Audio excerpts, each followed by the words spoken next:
Hello, I'm Iris Iglarsh, President of the Northwest Suburban Chapter of the National Organization for Women, and I'm pleased to welcome all participants, as well as our guest speaker, Amy Sherman, who is also a member of our chapter. For more than 2.5 years, Amy has been employed at the Midwest Region campaign as the Midwest Region Campaign and Outreach Manager for Compassion and Choices, which is a national nonprofit organization. In her role, Amy advocates for expanding end-of-life options and empowering people to take charge of their own journeys. She also leads a statewide coalition in Illinois in partnership with Final Options Illinois and ACLU in Illinois, and oversees activities in several other Midwestern states. Early in her career, she earned a law degree from Northwestern University and practiced in the area of employment law. She also served as a dean of students at Northwestern. Prior to her law career, she managed emergency services at University of Illinois Hospital and the emergency services house staff at Cook County Hospital. These experiences led to develop a passion for patient-centered and compassionate approaches to healthcare.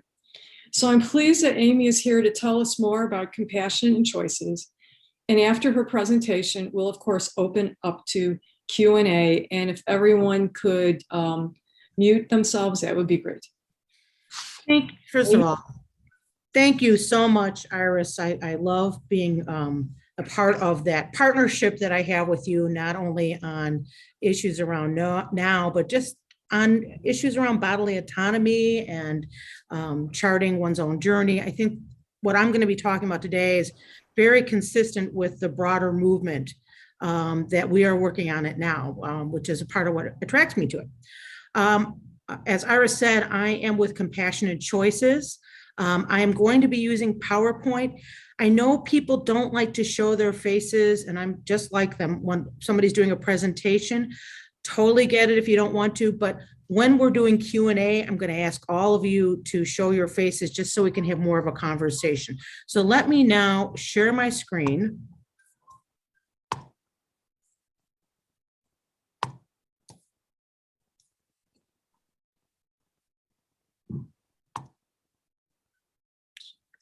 Oh, there we go. Okay. So you'll see it's end-of-life options and planning, chart your own journey. I'm also going to mention a little bit about end-of-life options and what the various ones, including medical aid and dying, which I think is very important for you to learn about because it's going to become an issue, a big issue in Illinois soon. Compassionate Choices is a national nonprofit. We've been around a long time. We're the oldest, largest, and most active organization trying both to improve the quality of end-of-life care, expand options at end of life, and really empower people at the end of life. We believe in a more patient-directed healthcare system. So pretty much everything we do touches upon that. I'm not going to spend a lot of time on what Compassionate Choices is. It's a very robust organization. I will tell you, we work on so many things. You're going to hear about some of our tools today, but we also do a lot in terms of policy advocacy, legal services, and we also have a consulting service for those at end of life. So there's a lot to this organization. We really believe that you can affirm death and affirm life and accept the inevitability of death. And we support that everyone should be able to choose their own care that reflects their own values, priorities, and beliefs. That is my mantra. So in this session, I'm going to talk to you about the medical landscape at end of life, understanding what your options are at the end of life for care. And then I really want to dig in on advanced directives, dementia, and some planning you can do around COVID-19 since we're not done with it, and what's happening in Illinois. So most people, if you were asked, how do you want to die? You want to die at home. You want to be surrounded by loved ones. You want a gentle, peaceful death. Yet too many die, actually the majority die in acute care facilities and nursing homes. It's like 80%. So you look at that and say to yourself, what is this disconnect between what people want and what they're getting? And so that's a big thing for us. How do we change that? And what are the options? And I really like this quote, and I'm going to ask Ed, would you please read this quote for everyone? It has become complicated to die. This is from Atul Gawande, MD, the author of Being Mortal. Modern scientific capability has profoundly altered the course of human life. People live longer and better than at any other time in history. But scientific advances have turned the processes of aging and dying into medical experiences, matters to be managed by healthcare professionals. And we in the medical world have proved alarmingly unprepared for it. I think this is such a powerful statement. I don't know if anybody's read Being Mortal, but I talk with a lot of doctors, and it is so frustrating for them because they realize they're just not equipped. They're trained to preserve life, to keep it going. It feels like a loss if somebody loses their life. And so we have a real cultural issue. And, one of the great things is, with scientific advancement, people are living longer, but then it gets into, what's the quality of life at that point? And I think we have to start really thinking about, what's more important, quantity or quality, and when does it get to be time to think more about the quality? So I wanted to talk just briefly about care options that you have. It sounds obvious, but anyone can keep pursuing treatment. We talk a lot. There's clinical trials, there's experimentation, there's all sorts of medications, and it can feel like a conveyor belt. But I also understand when you're in that situation, you may say, "Hey, I want to give it a shot." Perfectly acceptable, as long as it's your choice and it's informed. Refusing treatment or discontinuing treatment, those are real options. I always think about my mom who had Alzheimer's, and I was responsible for her care, and I didn't know all the things I know now. And, she had a pacemaker, she was on statins, she was getting all sorts of care that made absolutely no sense. And it wasn't until my brother, who's a doctor, said, "What are you doing?" that I realized that. And that kind of leads to the next thing, which is palliative care and hospice. We're big supporters of palliative care and hospice at Compassionate Choices. And in fact, we'd like it to be more accessible. We think there's some inequities in terms of access based on race and class. So we would like to see it even expanded. But palliative care is a bigger umbrella, really looking at comfort care. How do you manage comfort? How do you take the whole person? It can be with curative treatment. So you can be getting, for example, chemo or dialysis while this is happening. Hospice is when you have a diagnosis of 6 months or less to live. Now you may live longer, but that's the diagnosis that that's your prognosis. And this is when you stop curative treatments and you focus completely on comfort care.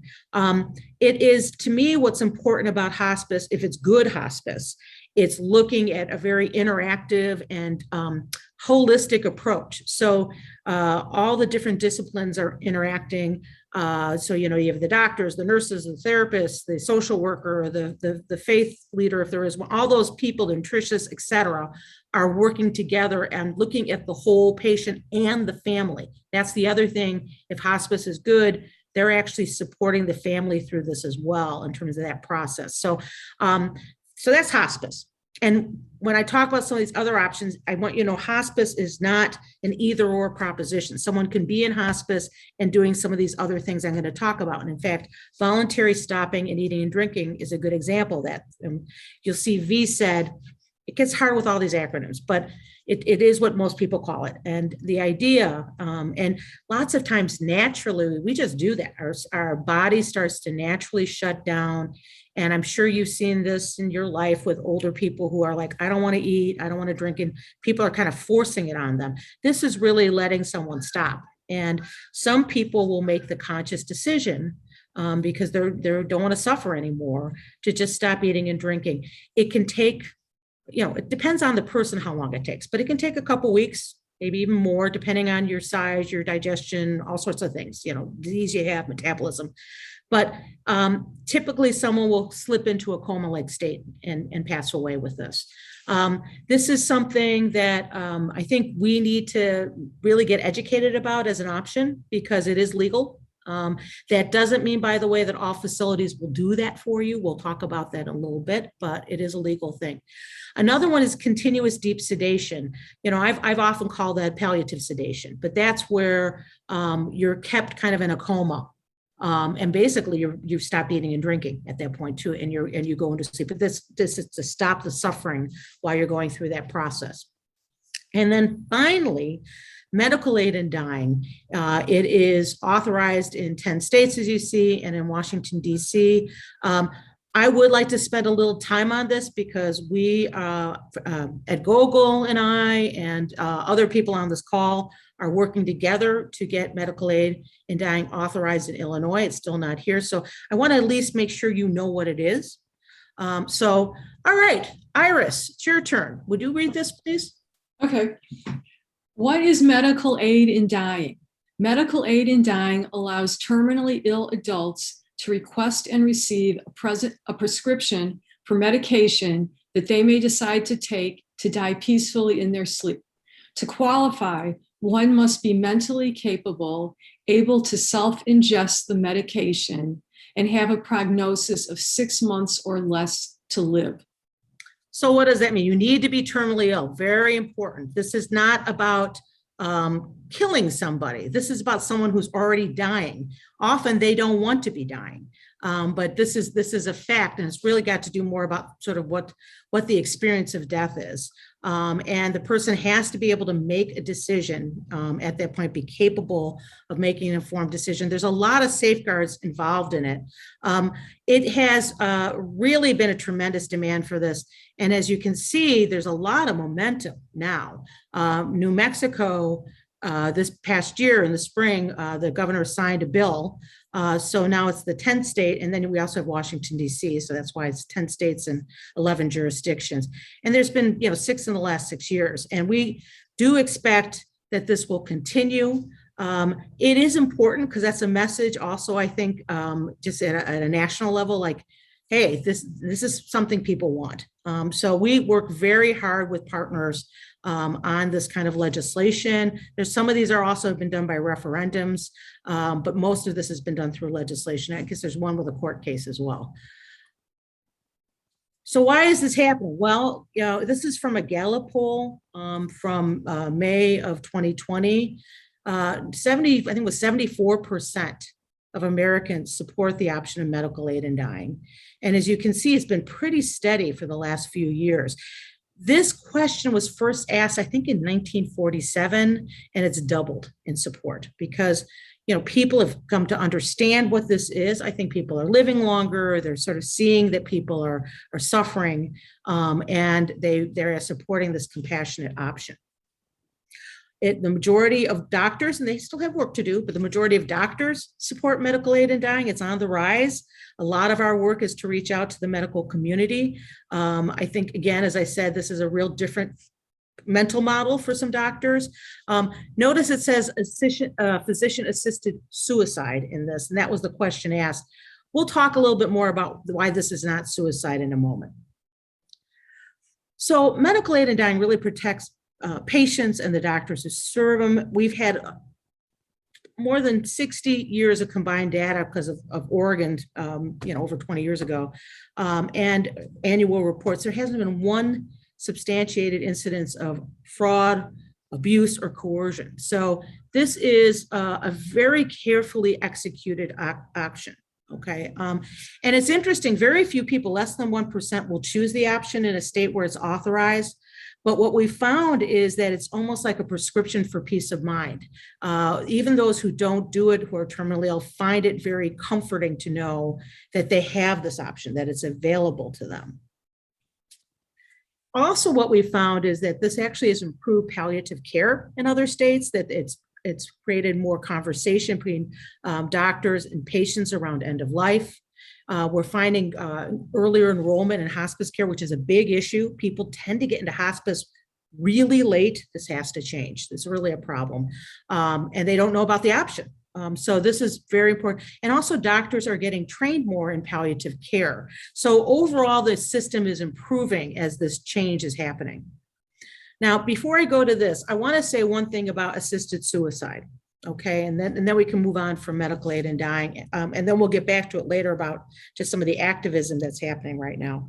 I do want you to know this is not suicide.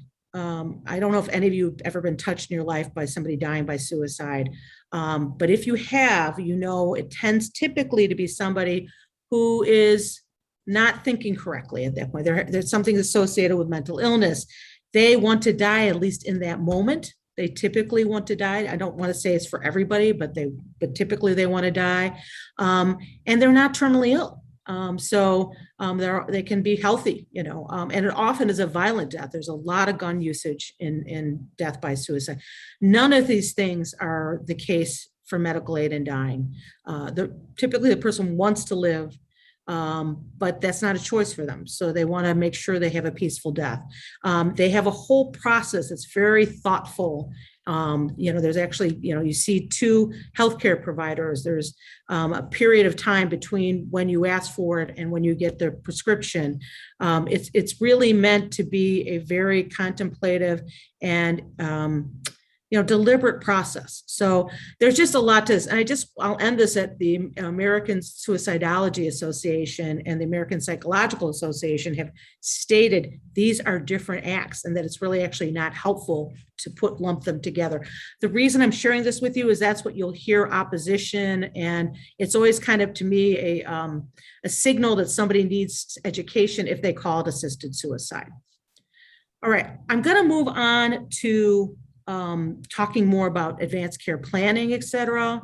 But I wonder, does anybody have a question at this moment that's burning, or it can all wait till the end?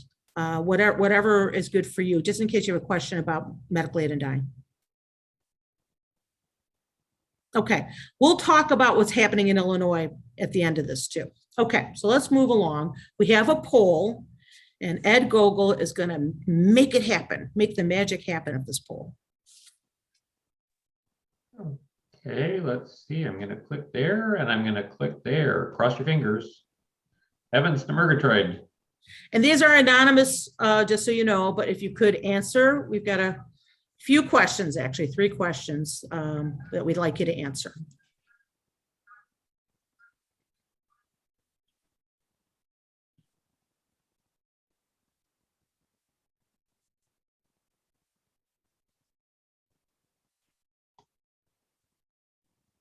Eddie, let me know when it's time.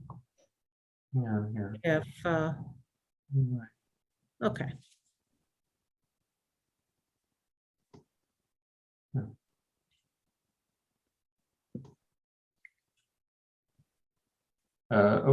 Okay, here I can end the poll. Thank you. Okay, shall I share the results? I'll share the results. Yes, please. Share the results, please. Okay. Okay, so the first question is, do you have an advance directive? And for those who responded, 79% said yes. That is really good, which shows you we have a problem, because I'd love to see this be 100%, but that's still a very good percentage of you. And those that you don't worry, because we're going to start to help you get the tools you need and to make this a much more concrete step. I think it can be very overwhelming. We're going to help demystify the process. Those of you, I knew this would be a low percentage. There's only 2 of you who've done a dementia addendum.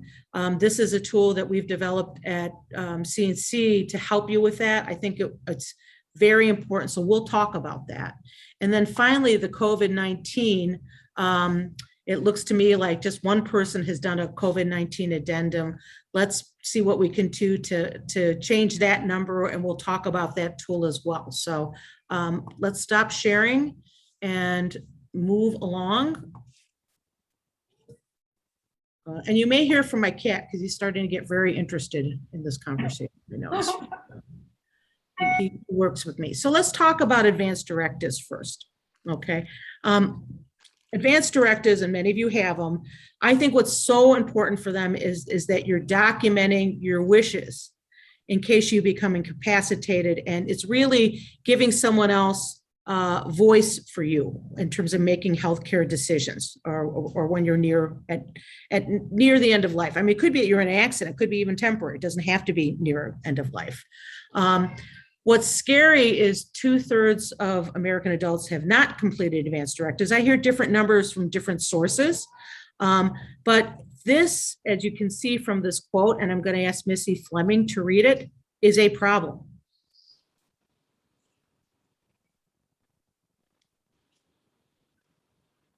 Can you unmute, Miss, or do you want me to read it?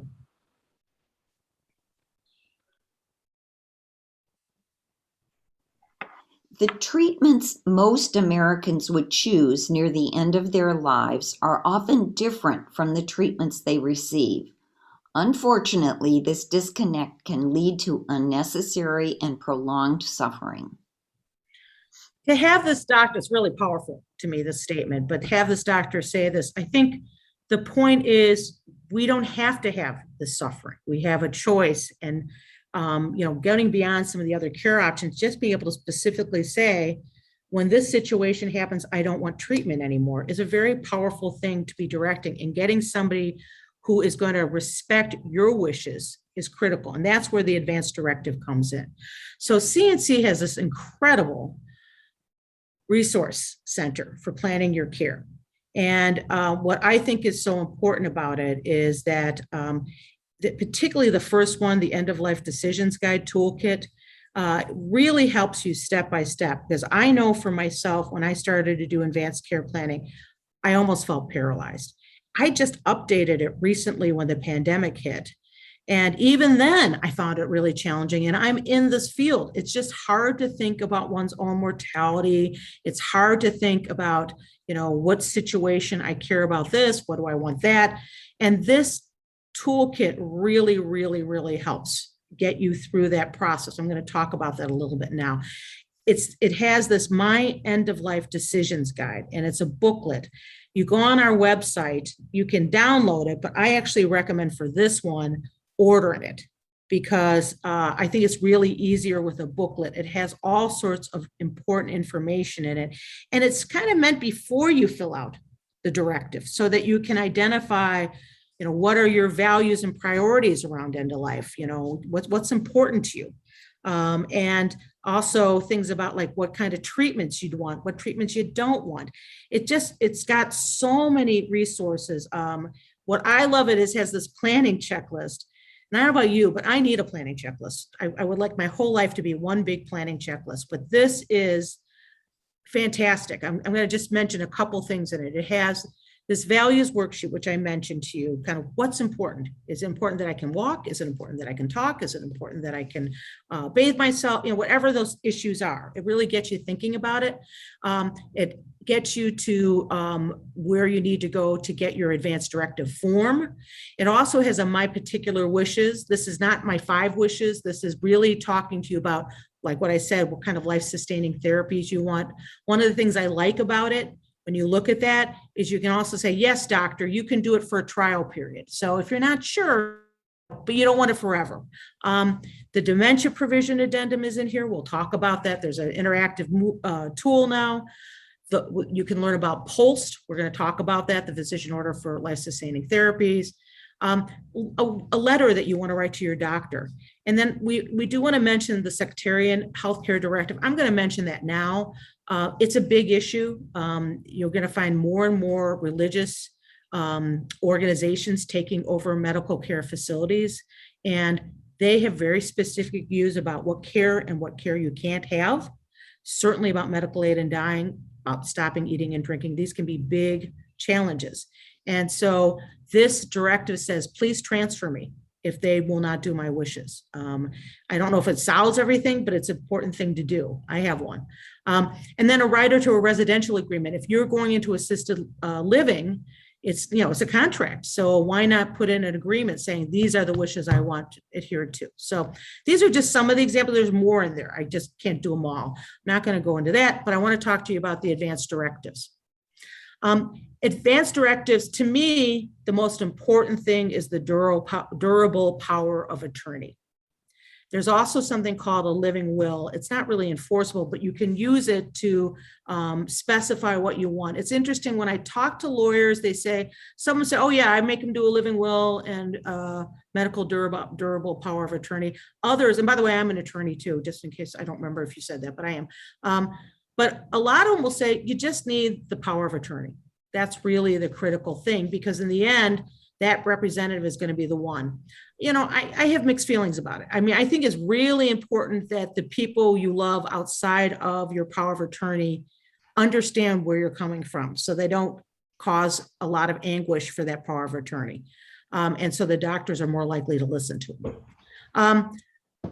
Lawyers not required to fill out an advance directive in Illinois. In Illinois, though, you do need somebody who will sign as a witness. During COVID, it was really, really bad. I just had my neighbors sign mine. Like I signed it like at the end of the hall. I walked it over. They signed it. I walked away. It can be done. Okay. I think there are more options for using telesignatures with this that JB Pritzker's done, the governor, but I don't know all of it. You'd have to check. So I've already said what it is. I want to talk to you a little bit more about, you want to identify one person as your power of attorney, and then you want somebody who could be able to fill in if that person either becomes unavailable or doesn't want to do it anymore. You don't want to have a gazillion people. That is not the way to do it. Have a primary and then have a subsequent. I already mentioned that you don't need a lawyer.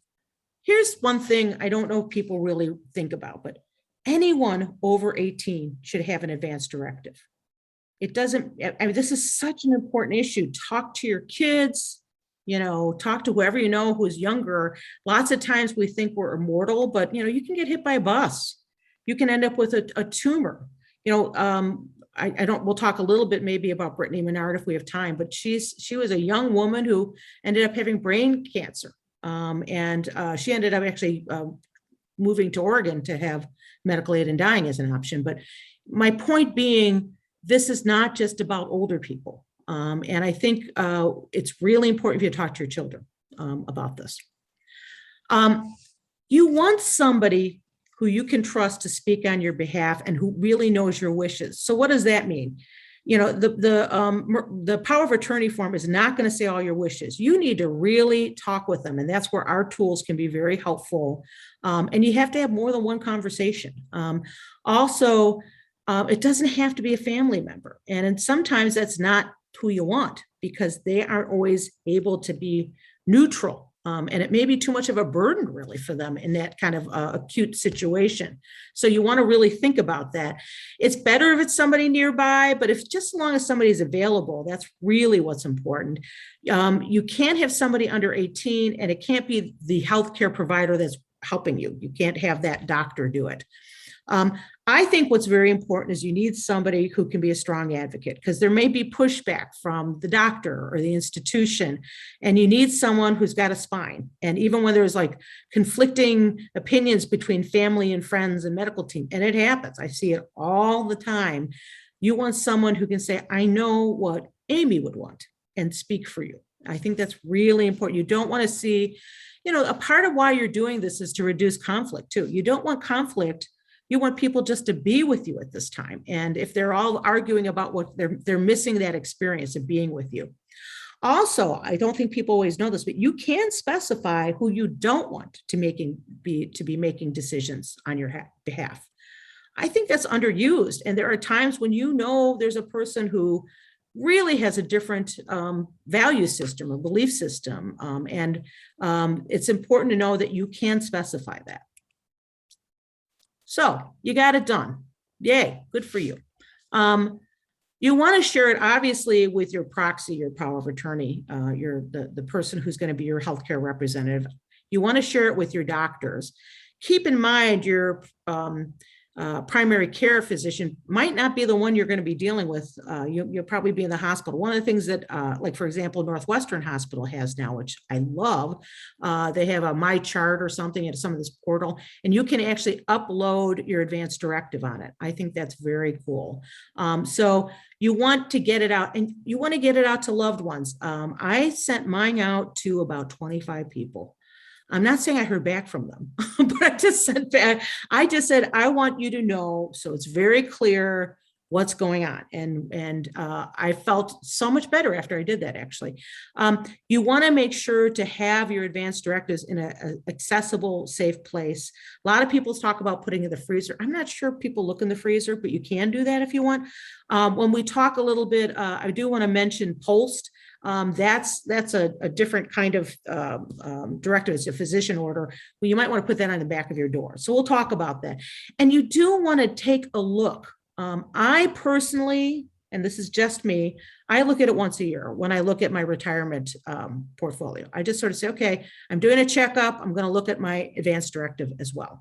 But you do, anytime you have a change, like let's say you're going through a divorce, or your healthcare condition has changed, or you've moved, all of these should trigger you just taking a look and making sure.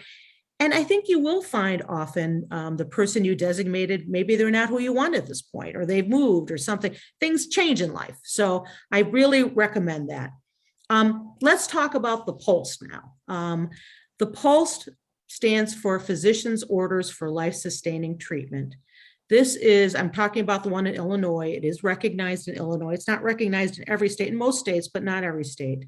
And this is where you get the do not resuscitate order. That's in that form. And what's powerful about a POST in a way that, I think is even more powerful in some ways than the advanced directive is it's a physician order. And so let's say the paramedic comes to your house. If they see this, they're going to be much more likely to follow it than it would be if it was just your wishes. Okay, because they are trained to resuscitate you when they come here, when they come home. You can ask for what level of medical interventions you want. It can get things about, do you want a feeding tube or not? That's important, or artificially administered nutrition. And the physician fills this out. So the big thing I want to say about a POST is you don't want to do it unless you have a serious illness. It's meant for when it's serious, because you don't want, let's say you're perfectly healthy, and you would maybe really benefit from the artificial nutrition for a brief period. You would not want that not to happen because you have a POST. So it's recommended for when you have a serious illness. And then two supplements that I want to talk about are dementia and COVID-19. And then we can maybe move into what we're doing in Illinois and get to your questions. But I'm going to have a drink first. Everybody want to join me and hydrate? I always need that. Okay, so let's talk about dementia. It is the most feared illness, more than heart disease or cancer. I couldn't agree more, because we all want control. And the idea of losing our ability, our mental capabilities, our functioning is very, very frightening, and it's quite pervasive. It's interesting, dementia really isn't a condition. It's a collective term. It's actually describing various symptoms of cognitive decline, which result in a loss of mental capacity. So it could be underlying all sorts of diseases and brain disorders. So it's not a single disease in itself, but it's generally describing symptoms of impairment in memory, communication, personality, and judgment will ultimately impair function. I know with my mom, she had changes in personality that I just was not prepared for. Sometimes some of the things she said, I was just like, whoa.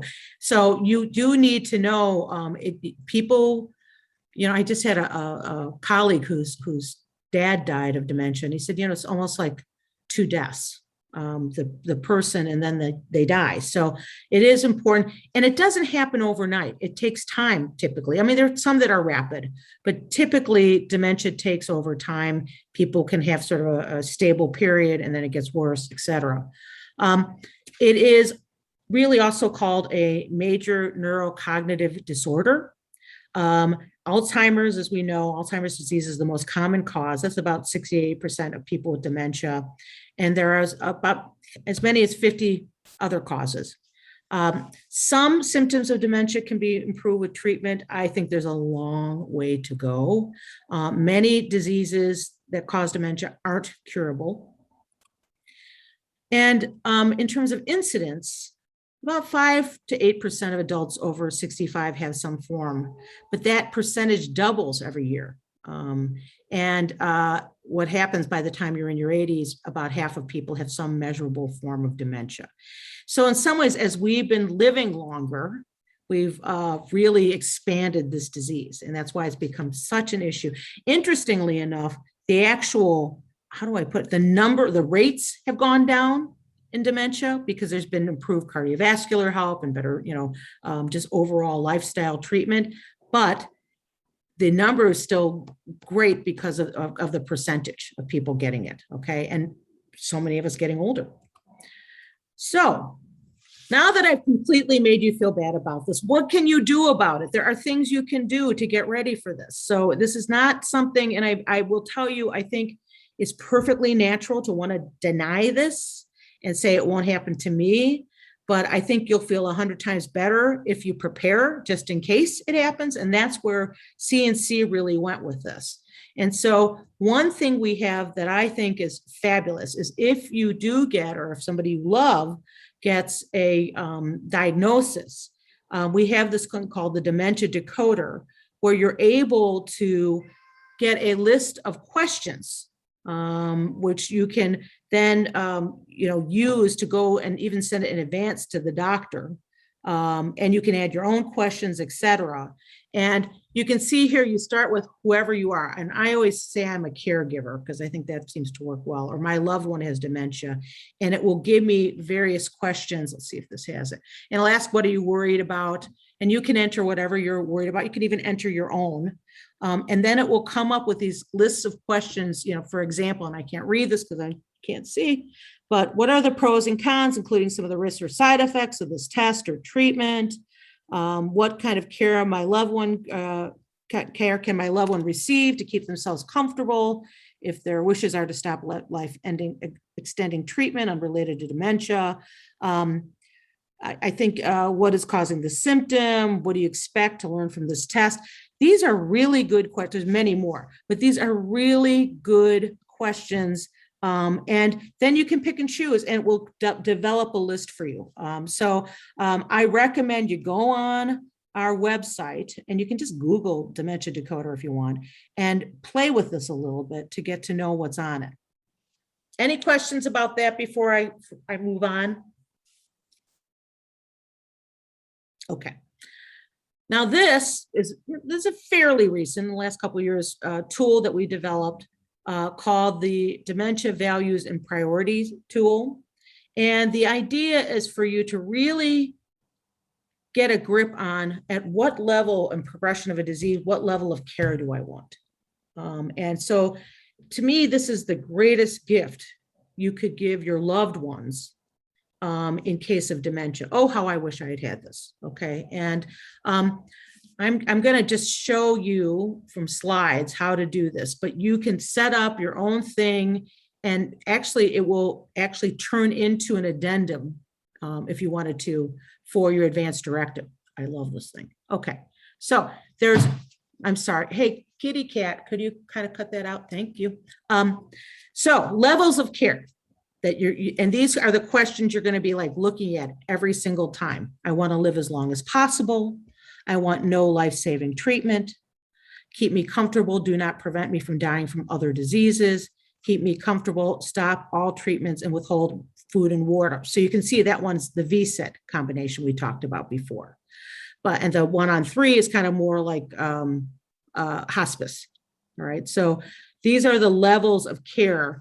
And then you look at the disease markers. And here are some examples of disease markers. So 1, I've forgotten my past, but recognize loved ones. I no longer recognize loved ones, but I seem happy in my own world. It continues on. I can no longer feed myself. I can no longer communicate, whatever they are. And then you're able to then say, at this marker, I want this level of care. So it's a very clear thing. And then you're able to click on something and able to have it print out, and it actually develops like the addendum that I said, and you can then fill in your information. You still need to get it signed, but what can I say? I think this is something everybody should have, given the prevalence of dementia. Any questions about this before I go on to the COVID-19 tool? Okay. All right. So finally, the COVID-19 toolkit. When the pandemic hit, I remember there were some volunteers, I work a lot with volunteers, and they were saying, I don't know if your work is longer relevant. I was going, huh? I think we're kind of relevant right now, but we knew that we needed to do some work and how do we leverage what we knew to really serve people in this crisis. And so we said, we really need to help them do some planning about what their care is going to be.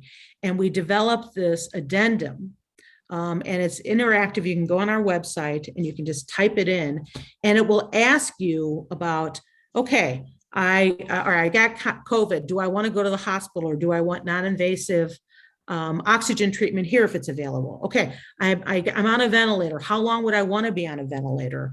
Okay, do I want to get dialysis along with a ventilator? I mean, it asks all those kinds of questions. And then again, you sign it and it becomes an addendum that you can use. Again, during this time, there's also other resources. We have on site, we have understanding your options. We have a really big piece on telehealth. We are big believers in that telehealth time has come. And actually the pandemic, I think, has really helped on a policy level. There's more recognition of it. That doesn't mean you never want to go in, but there's no reason for someone at the end of life to have to go in when it's not necessary, when they could just do a telehealth visit. So these are important things. You know about the advanced care planning, you see the addendum. There's actually also a piece about when you have a terminal diagnosis in the age of the pandemic. It's been very hard for people who are dying of other conditions. And, I can't tell you how many volunteers I've worked with who lost somebody and had to really think of other ways to process grief and have services, etc. It's a big deal. So this is something to look at too. Finally, I'm going to take a water break again. I do want to talk to you a little bit about Illinois and what we're doing. We have the Illinois End of Life Options Coalition, and that's made up of Compassionate Choices, ACLU of Illinois, and Final Options. All of you are welcome to come to our meetings. If you would like to be a part of our mailing list, maybe put that, either let Iris know, or or Ed, or even put it in the chat. We will make sure to add you to the list. We have quarterly meetings, and it's really important updates. We talk a lot about our legislative work and kind of where things are at there.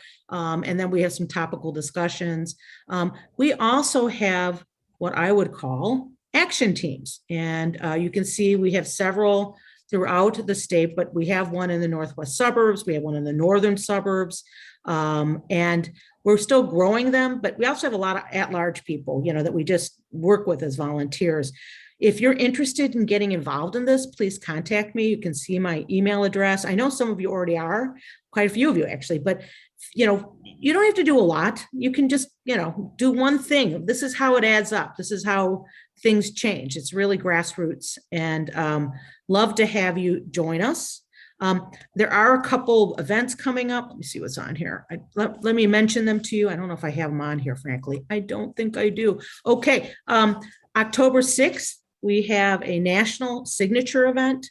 And it was going to be fantastic. It's going to have our national leaders speaking. It's going to have entertainment.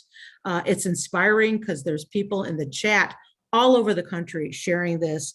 You can see it on our website if you'd like to register. It's free. There's a suggested minimum donation of $50. Yes, it is a fundraiser, but it's also very much a friend-raiser. So if you want to learn more about what we do, feel free to go to that. We have that Train the Advocate coming up on October 21st and 22nd. And that is a much more intensive workshop. If you really want to learn how to speak about this issue, and I don't mean you have to present, but just be able to talk intelligently about this issue. We dive in a whole lot deeper on the topic. I'm trying to think, is there anything else, Missy, that I'm missing here? Okay, so that's it. I want you to know, I'm sorry. I think you covered everything, Right. Amy. Thank you. So thank you. And here's some links. I mentioned the End of Life Information Center. There's a volunteer resource page. Please, we want you to volunteer. Again, you'll do as much as you want to do. We're not going to, hound you, but we need to have the numbers. The strength is in numbers. And this is a beautiful webinar series that we did throughout the pandemic. We're still doing things in it, and we have lots of archived webinars on all sorts of topics. So that's a great place you want to learn more. Resources. If you read any book, I recommend Finish Strong. It's by Barbara Coombs-Lee. She was our former president, CEO. She is a lawyer, a nurse, and a physician assistant, and she's been through everything. She actually helped draft the Oregon law, which was the first state to pass medical aid in dying. But I remember reading this and just being blown away by how practical it was and informative it was, and just helped me get a lot more grounding in the area. So I recommend that. I already mentioned the guide. And then finally, I'm going to stop with this cartoon. I'll give you a minute to look at it. This is what it's about. I love Snoopy and Peanuts, I admit it. But this is what it's about. This is not focusing, people say it's so morbid and it's all death, but the reality is what we're saying is we want to have quality of life till the end. And so this is about really living your life to the fullest. So I hope you will get involved, and I don't know if there are questions. And I'm going to stop sharing now. Boop. Okay. Am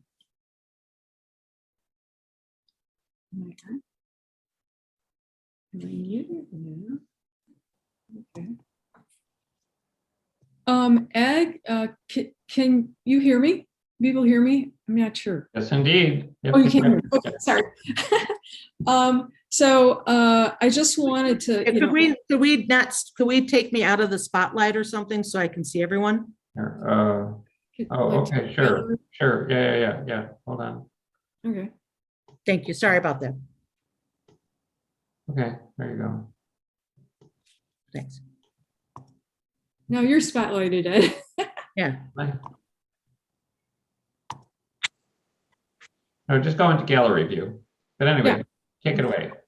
Go to gallery. Yeah. Okay. Thank you. Okay. So anyway, if any of you have questions, you can either raise your hand physically. You can do that little yellow hand that's at the bottom of your screen, or speak up, or send it in chat. Anybody have a earth-shattering question they want to ask right away? No? Okay. So then I'm going to ask a question. I'm going to start with the questions. I know you talked about COVID in conjunction with the VAX directive. I just recently, my family's had a really horrible experience related to that. We have a relative in Washington, D.C. We have tried for a month to get, first of all, an advance directive. I think that's starting to happen. And now they're working with the financial power of attorney. And it is like a catch-22 because the hospital he's in only allows one person a day to visit the person. And for some of these legal documents, you need a notary to come in, and you need witnesses. Now in DC, it's probably different all over the country, but in DC, they will not let you do this virtually. Mm-hmm. And they're trying to get the mayor of DC to change that. Mm-hmm. But so far it hasn't happened. But I'm wondering if you have any aids or tools or advice when you deal with a situation like that, because it just seems like it should be so much easier. Well, it makes me sick when I hear this. Let me just first say that, because it should not be this hard, right? It's ridiculous. If I were in your shoes, and I've talked to you before about some of this, I would be going to the social worker and seeing you can get them to assist the hospital social worker. I would honestly, I would talk to the doctors, because if you can get one to care, they can actually make a difference, because they probably have more power than anybody else. I want to give you, I'm just trying to look it up, although Eddie, you could really, or Missy or Chuck, you could make my life a lot better if you could get the phone number for our end of life options consulting service, because that's a different state. It's something I don't know that much about, but we have people who, and it's not a hotline, guys, okay? It's like something where you leave a message and it may take a few days for them to get back to you, but these people are trained at like end of life issues, and they can be really helpful, good resources. What you're talking about, underlying it is a policy issue. There's a serious policy issue there. I work with people who work in DC. So Iris, if you wanted to send me an email that really explains all of this, I would be happy to, I don't know what that is. I would be happy then to, forward that to the person who works in DC to see if I can get you some assistance. I see that there's some chats. Let's see what's in there. What percent of Catholics approve of medical aid in dying? Well, we know from polls that 70% of people who report that they are Catholics support medical aid in dying. So we know, some of our biggest opposition comes from the Catholic Church, the diocese, which is unfortunate for us because they're headquartered here in Illinois. Actually, there's really a disconnect between the pulpit and the pew when it comes to support for medical aid in dying. And thank you for that question, because it's a very good one. It certainly gets asked by legislators. So thank you. And then I see here, is this Passion of Choices does not endorse or encourage any particular plan or option. That's very much true. Our goal is simply to educate people on the full range of options, whether to implement or a plan or make an end-of-life decision care is really the individual's choice. But here's a phone number, 1-800-247-7421 to speak with an end-of-life consultant. Thank you, Roz, for adding that. Let me say to you, do that only if you need it, okay? It's not a casual conversation here because it's a pretty limited resource. But if you're dealing with, let's say you just got a diagnosis and you're just going like, what do I do next? Let's say a loved one is having problems like what Iris talked about. This is a great service. If nothing else, it will help you so that you at least know what your options are or that person's options are. So I do think it's really quite valuable. Anything else?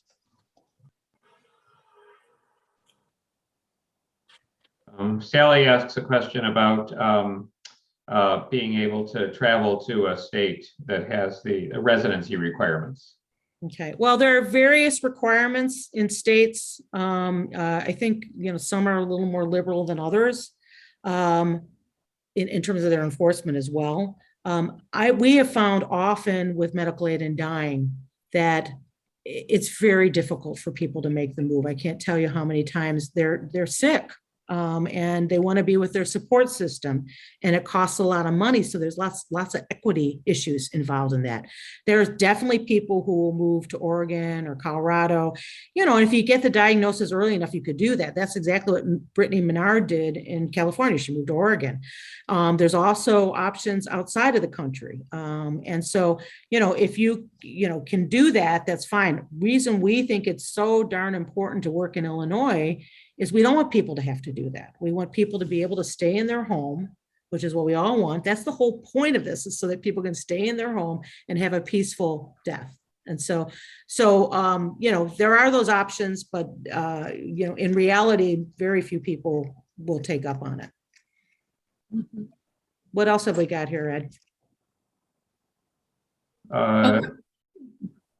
Judith asks, I work with many med students and residents who get no training in death and dying issues. Shouldn't we be working to make changes in medical schools? Hallelujah, brother and sister. Yes, I agree 100%. And we actually do work with physicians. There's some places that are better than others. Like, for example, Southern Illinois has like a whole program around this that they always incorporate. And I do hear from physicians who say, yes, I had a session on death and dying, and I learned some things there. I think it's getting better, but we've got a long way to go. And Judith, if you have people who would want training, or you wanted us to come and lecture, let us know. I mean, we could set up grand rounds, we could do all sorts of things. So that's a part of the work we do. And this becomes even more important after a bill is authorized. If medical aid in dying was authorized, I mean, we have to have an infrastructure. It's not kind of like you pass the bill and they will come. We have to be working with the medical infrastructure so that people have access to medical aid in dying. So very much like that question. Thank you. I noticed that almost everybody's muted, which might be preventing people from speaking up and putting it on chat. But if you want to, if you have a question, just speak up. I see that there's another question from Sally Bratch. What is the progress of obtaining legal medical aid in dying in Illinois? How far have we come? Thank you, Sally. Good question. We're definitely farther along than we were a few years ago. We have a functioning coalition. We have volunteer groups, at least 8 or 9 throughout the state now, and from south to north. We are working with legislative champions that we've identified, and actually we will be meeting in October with a select group of our legislative supporters to do some serious strategizing about sort of what needs to happen. It was very difficult for the last year or two with the pandemic. It was hard to get anyone's attention, and there just wasn't appetite, particularly I think after some of the pro-choice bill, HB, oh God, my brain is tired. HB 40, you know what I'm saying? Which bill? Come on, help me somebody. Yeah, HB 40. Yeah, HB 40 was passed. Because that was such a hard fight, there was kind of a feeling the next session, like, okay, we don't want to do another thing. I really am hopeful that if the bill is not introduced this year, this next session that's coming up, it'll be the following one. And they might even be wiser because there's going to be an election next year. And with the redistricting, it's going to be a whole new ball game. Everyone's up for election, which is unusual. Usually it's a third of the Senate. We're working. We have people meeting with their legislators.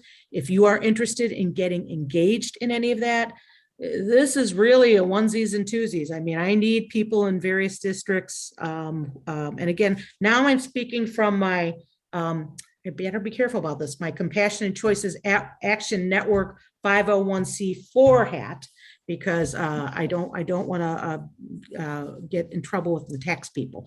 But if it's something you would be interested in, please reach out to me, reach out to Ed. Ed is certainly, he's a co-leader of the coalition. Either way, we will get you connected and let you know what's going on. So thank you for that question.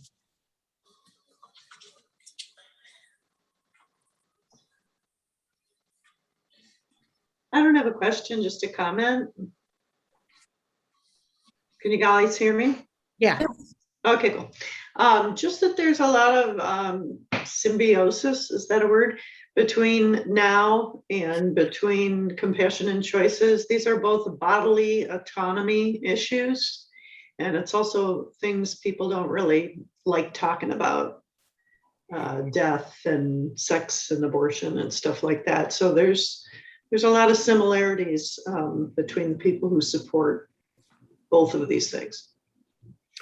I appreciate Roz is one of our action team leaders, and there are other ones like Missy Fleming and Chuck Kilman. So I appreciate that they came. I want to say I agree 100%, and I'm glad you share that.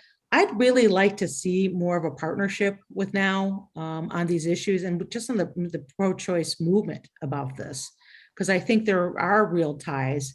I don't want to distract from the hard work that's going on right now around abortion. There's a lot to do, but I don't think it should. I think it will actually maybe engage more people by doing that. And maybe new people that aren't as engaged in the movement.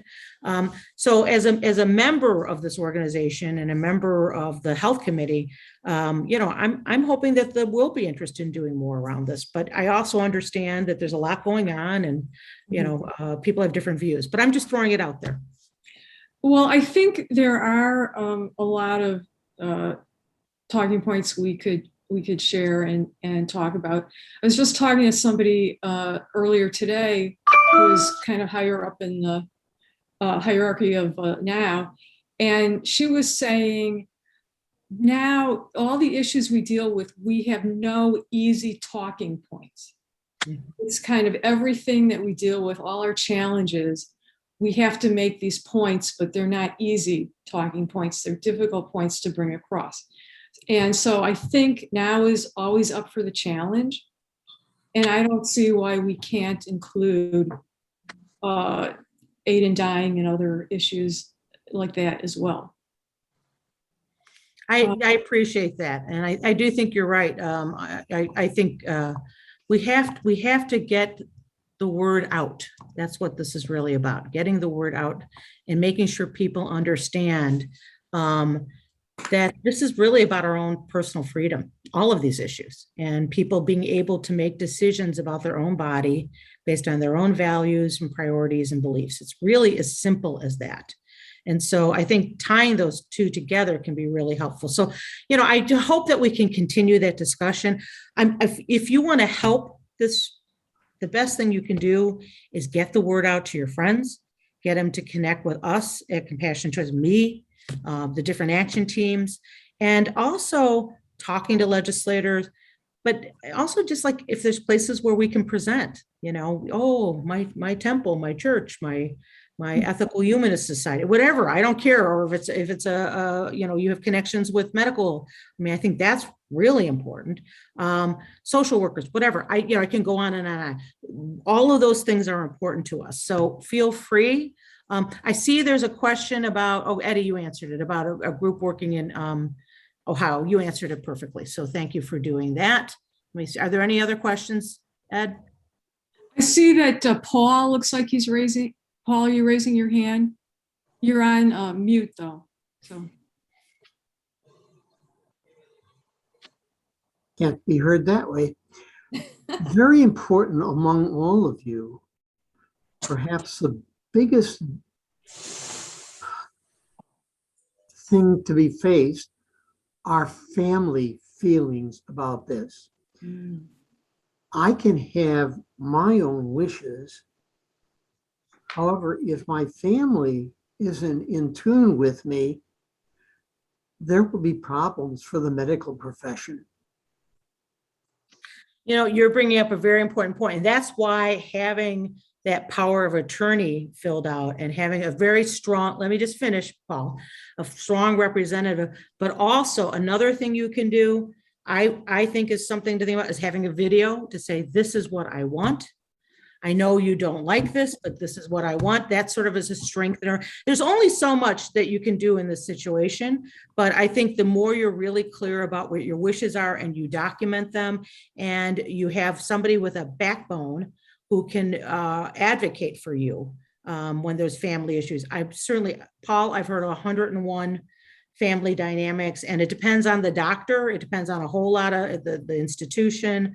I am not going to tell you this is 100% going to solve the situation, but I certainly think not having it is going to make it even harder in this situation for whoever is your representative.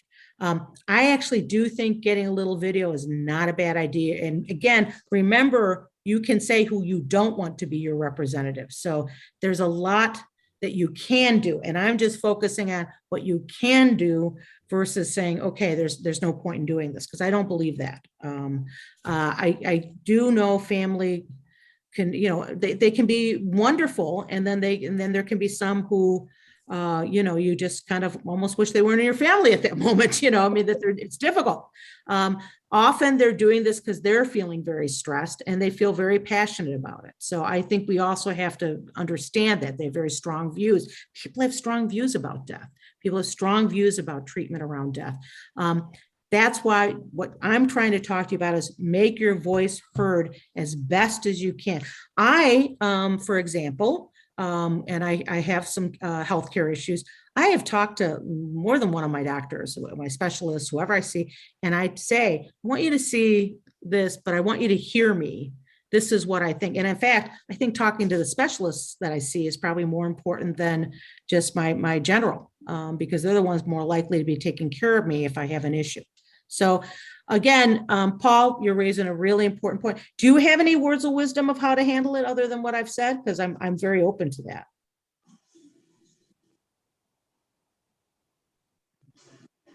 Encourage individuals who have these feelings to begin speaking with their families early on. That's exactly right. Start the conversation. Absolutely. Yeah, and I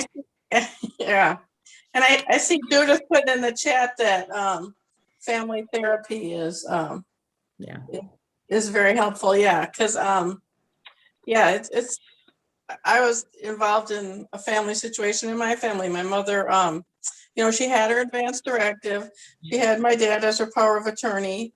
But you're married to somebody. You think you make things clear to them, but you're out of town, and so you're not near any of your doctors. You have a medical emergency, and your spouse thinks, well, they're too young to die right now. I got to, so, yeah, and they're not going to listen to, your advance directive. When you stop breathing, they're going to look at your husband or your wife or your son standing over you and say, what do you want me to do? And they'll be like, I want you to do everything. So yeah, it's just, people need to understand all that their families really need to be educated to it. It can't, you can write an advance directive and post it everywhere in the world, but if your family's not on board with it, you could, it could be big trouble. Yeah. Right on. I couldn't agree more. I know a story of a woman, she couldn't get anybody to listen to her. So at a Thanksgiving table, she had her advance directive on every place setting and said, before we eat, we're going to have a conversation about my wishes. So I think, you're absolutely right. And that's why I emailed 25 people, and I actually talked to quite a few of them since then. They didn't respond right away, but I said, I hope you're okay. Let's talk about it. I think they know with my field not to mess with me, because I would probably come back to them. But I think it's really important. You're right. It's not just the advance directive. It's what you then do with the advance directive that really, really matters. Some families, nobody even gets involved. It's really not much of an issue, but you're right. In some families, this becomes almost an opportunity for whatever, dynamics they already had in the family. And so it stirs everybody up. And sometimes it has more to do with also, unfortunately, what resources there may be involved. And there's all sorts of things that can get into the way. And so that's why it's so important. And I should tell you, some of our resources really talk about that. Like, how, I'm going to say one more thing. The Finish Strong has some great tips about how to talk to your family, how to talk to your doctors. I just thought it was so practical, and even had little letters in it and things you can write. I just thought it was great. So speaking to that might be a resource that you want to take a look at. Yeah. And also I'd like to comment on, we talked a lot about our advance directives and about the legislation, but I think changing the culture, and like Judith said about the doctors, changing the culture is I think more important than any kind of legislation we can have, because if we don't change our healthcare culture, I see a lot of there's a lot of laws on the books. Doctors find loopholes and they just walk right through them because there's so many other motivations for doctors. They're afraid of being sued for malpractice. There's so much profit motive in our healthcare system, because we don't have a national healthcare system like other civilized countries. So yeah, there's just so many things. And if the culture of our healthcare system doesn't change, then, I think the legislation isn't going to be as strong. So I think a lot of it has. I agree with you. I mean, we have to work with what we have right now. I mean, I agree with you. This is more incremental and this is more dealing, with the limitations in the system. But that doesn't mean there aren't people with terminal illnesses that really need this right this minute. And so there's urgency even now. And that doesn't mean we shouldn't be working on these systemic issues. We talk about them all the time because I couldn't agree with you more, Karen, that we need to change our whole model around how we think about care and healthcare. We believe in a patient-directed system and a compassionate system. I think some of that happens though in doing conversations like this. We do have physicians, for example, we have a Doctors for Dignity initiative where doctors sign up who agree with this, and then they start speaking, because with clinicians particularly, it's good for other clinicians to do the talking. And so we do that kind of work where we're dealing with different constituencies. We have advisory leadership councils, faith-based, Hispanic, African-American, et cetera. I mean, there's a whole slew, LGBTQ, now Asian, I could go on, okay? My point is, we have a lot of them, and that's so that we can work in communities that have their own values, typically priorities, beliefs that may need to have a conversation among themselves about what does death mean? How are we looking at this? So, Karen, I'm right there with you, right there with you. And in the meantime, we can advocate for a law in medical aid in dying at the same time, and we can also let people know about our tools around advanced care planning. I think you can do all of those things. Okay, and has everyone had their questions answered or any other comments?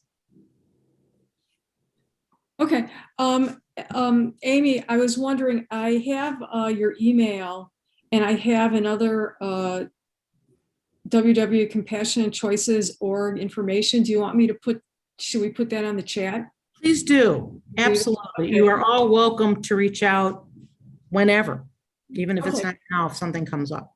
Okay, I'm going to put it on the chat, but in the meantime, Ed wants to talk about the next event that we're going to be involved in. So Ed. Okay, folks, so let me share my screen. And here, we all know about this absolutely horrendous and evil law that has taken effect in Texas. Abortion is gone in Texas. There have been several emergency protests in Chicago so far, but the big nationwide one is coming up a week from Saturday. It's going to be a very, very large event in downtown Chicago, 11:30 a.m. Daily Plaza. This is the Planned Parenthood Illinois Action page, and you can see I just went here, and there's a protest on Monday. I'll be updating our website nwsubnow.org with these events. And then also McHenry County now will be doing a protest in Woodstock in the Central Square on Saturday at 2:30. I think there's one in Palatine. Please, this is truly life and death. Please plan on coming out into any of these places on Saturday the 2nd, and bring all your friends and signs. We have a bunch of now rounds and keep abortion safe and legal rounds. Just give Iris or me a call to obtain them. Take it away, Iris. Okay, Amy, do I have the right emails there? I think the second one is okay, but the first one, I think, No, it's compassionandchoices.org. I'll do that. Okay, yeah, if you can fix that one up. Sure. I just wanted to talk a little bit about some chapter business that we have coming up. This is related to our election, our chapter election on October 27th, 2021. According to our bylaws, right now, the only officers that we have for election are president and treasurer, and I'm willing to continue as president. And I know Sherry has said she's willing to continue as secretary treasurer. So far those positions are unopposed, but we will be having a formal election on October 27th. And also to our regular members, I'll be sending out our bylaws, which have been around for a while. So I'm going to be asking people to make suggestions for any changes that we can update the bylaws for next year. With that, I want to thank Amy so much. I thought your presentation was really powerful. Thank you. I learned a lot, and as you know, my family's experiencing this right as we speak. So, I really appreciate all your assistance on that. And I want to thank everyone else for participating. Like you said, I know you have action teams, and the conversation isn't over, we're just starting. So we can talk more about participating in action teams for your organization in the future. And I know as your member, we'll be able to talk about that frequently. And so with that, I just want to thank everybody, and we'll just leave it at that. Thank you all for this opportunity. I really enjoyed the conversation in addition to the presentation. That was great. Very, very interesting points that you all raised. Thank you.